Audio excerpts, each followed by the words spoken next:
Hello everyone, it's Essendon here. Welcome to Talanoa Ako Session number 2. Today we're really pleased to get Uliana and Anne-Marie. Uliana will be covering time management for us, and Anne-Marie will be covering study skills and goal setting as part of her part for today's session. So, these are very important things in relation to our kids studying, but also as parents, it's important for us to know how to put these things in place, how to support our kids in terms of their setting out their study and their skills and their time management and their planning, so that we can get them behind and support them. So there's going to be a few questions I'm going to ask at the end of the video in relation to what Uliana and Anne-Marie are going to cover. And once again, you're going to go into the draw for to win some $100 vouchers.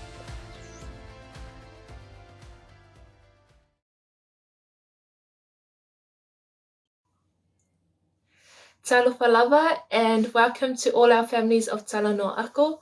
This week, our session will be about study skills.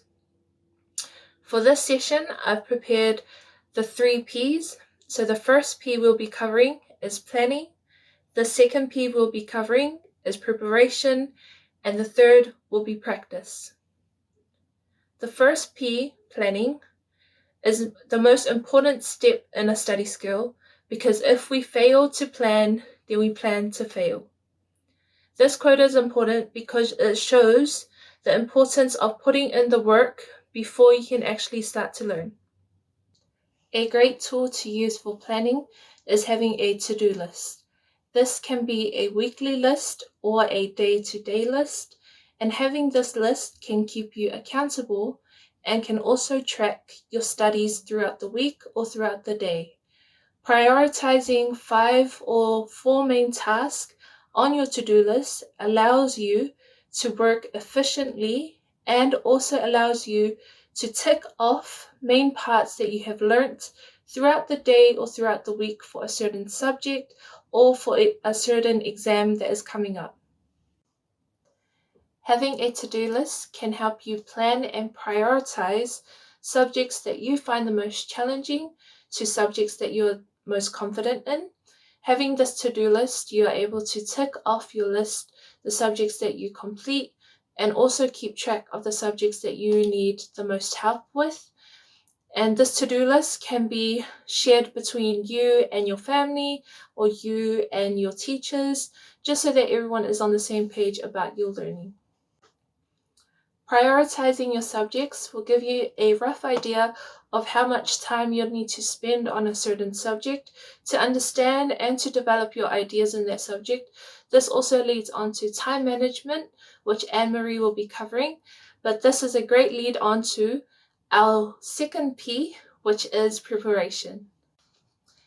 Being prepared is just as important than planning, so great tools that you can use to be prepared is having a calendar or a timetable chart that you are able to fill in with key dates and key times of certain exams or up-and-coming exams at the end of the year, so that you are able to manage your time and prioritize your time between different subjects and between different learning areas. Being prepared also means knowing how you learn best and what works for you. This can be broken down into 4 simple categories, the first being audio, visual, physical, reading, and writing. With audio, these learners learn best when listening to a podcast or listening to their teacher or peer explaining a concept about a certain topic. Our visual learners also learn through watching certain concepts come to life through pictures or animations or diagrams. Our physical learners learn through practical work. For example, in science, this can be experiments, and with our reading and writing learners, they learn best through reading on their own, going through at their own pace, and writing down notes. This could be writing by hand or even typing. And that is how they learn best. And knowing how you learn will definitely help you be more prepared while preparing for an exam or preparing for in-class activities, and can give you the best out of your learning. So we have covered our first two P's in our study skills, which is planning and preparation, and the last P for the session is practice. So without practice, your planning and preparation would mean nothing. So it is always important at the end of a topic or throughout a topic that you are practicing as much as you can, with exam questions, with activities in class, with lessons online, to revise and to go through your understanding of what a topic could mean. A simple activity that you are able to create online or even at home with a simple pen and paper are flashcards. Flashcards can help you learn definitions. Flashcards can help you learn different concepts. Flashcards can help you memorize certain terms for a certain subject. And I know for science, majority of our kids do struggle with definitions and understanding a word. But with flashcards, they are a great way of memorizing certain topics and understanding what the definition is for specific words in our different sections of science. Online platforms that you are able to use to revise and to practice certain subjects and certain topics can be Kahoot. It will be linked in this video, as well as Khan Academy, which is great for science. These platforms allow you to work together as a group, but also allow you to go through your own understanding individually. And these websites are free for our families to use and for students to access. So to recap our 3 P's for the study skills session, the first P, planning. So making sure that you are able to prioritize your subjects, prioritize your learning. And our second P, preparation, making sure that you are able to manage your time well and prepare well by knowing how you learn best. And our third P, practice. So using all the tools that are online, as well as the tools that your teachers or your school provide you with, to be able to practice, and to revise so that you feel confident in what you know. So that wraps up our Talanoa Ako session of study skills. I do hope that this has been helpful. If you have any questions, feel free to email me and I would be happy to sit down and go through the points that I've covered. I hope to see you all soon and out of lockdown. Until then, whawhitai lava, tō whāsoifua.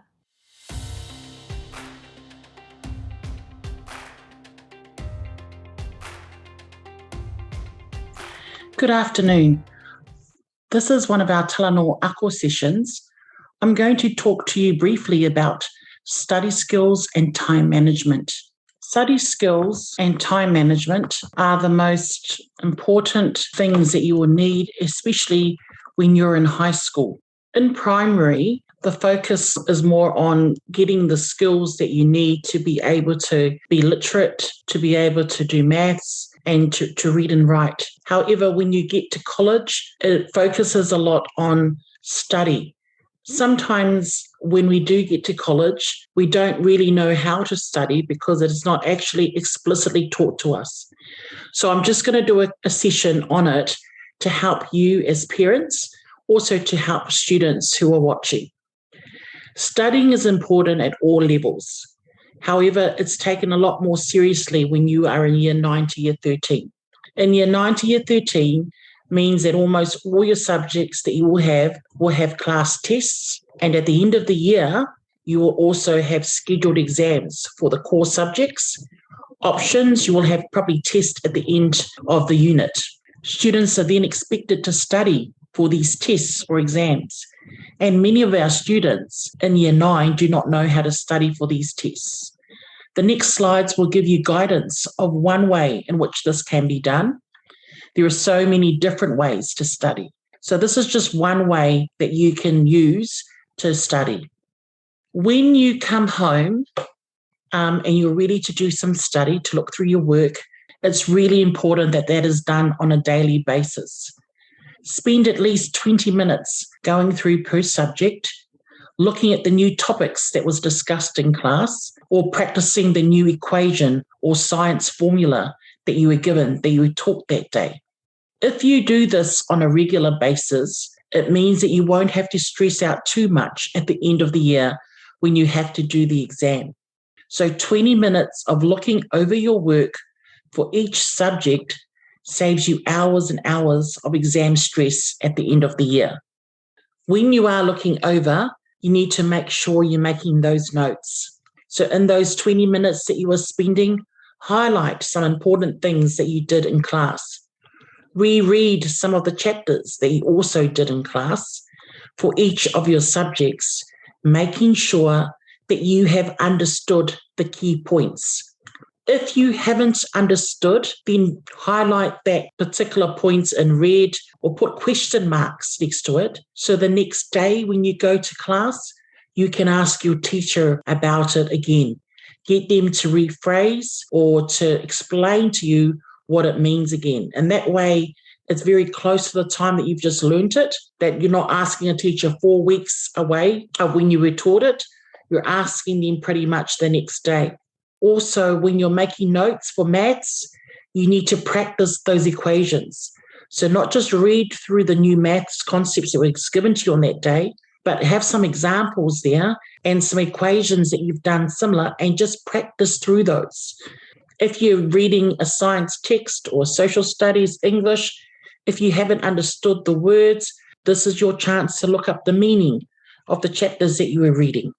And it makes sense that if you start in year 9 at 20 minutes of looking over your work, then as you progress in your years 10 onwards, the minutes will increase. But make sure you make notes and you revise what they mean, and this will save your stressing at the end of the year. So along study skills comes time management. That is really important. Everyone needs time management, including adults. In college, however, it is important to balance out your study time and personal time. At work, it is important to balance out your work life with your family life or social life. So managing of time is important at all levels, at all ages. I will be looking particularly at managing time for students when they're at high school. Balancing your time is important for your mental well-being. You need to be able to balance your schoolwork and your personal life. Part of school is focused on the academic growth of their students.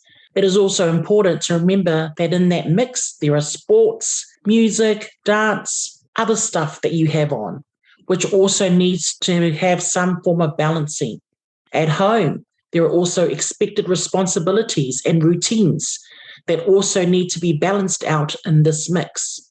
So there's so many things to be able to balance. However, if you have a written down timetable of the amount of time you spend for each, it brings on some sort of balance. So you can clearly see how much time is spent on different things, and you'll be able to balance it out that way. I liken it to a shopping list. If you don't have one when you leave home, you will buy all sorts of groceries and overspend the budget. So make sure you plan your time. Studying, sports, church, chores are just some of the things that need to be in your plan when you create your timetable. A truthful, realistic timetable is important that reflects the activities you are involved in. You can't write 5 hours of English assessment from 7 to 1 a.m., as that won't leave room for the usual things you do after school that particular day. So make sure that the timetable that you set yourself is a realistic one. You need to make sure that the timetable is real to you and it reflects what normally happens on a Monday after school or a Wednesday after school, etc.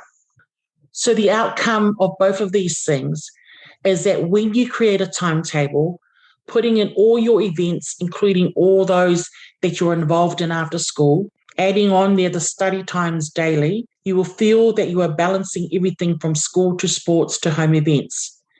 Stick as close as you can to your timetable. This will help give you some balance for study and other events. It spreads out your time equally for your different subjects, making sure that each subject has your attention.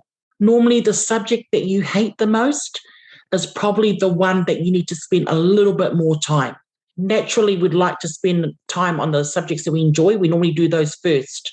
But I think I've learned over the years, do the ones that you find the hardest and then move slowly to the ones you find the easiest. Also, in that timetable, make sure you timetable in some fun because you need to have some time out for yourself. You need a balance if you are to achieve. Thank you for the session. If you have any questions, please feel free to email me and send me any questions you have. Have a good evening or afternoon. Great. So we hope you enjoyed that.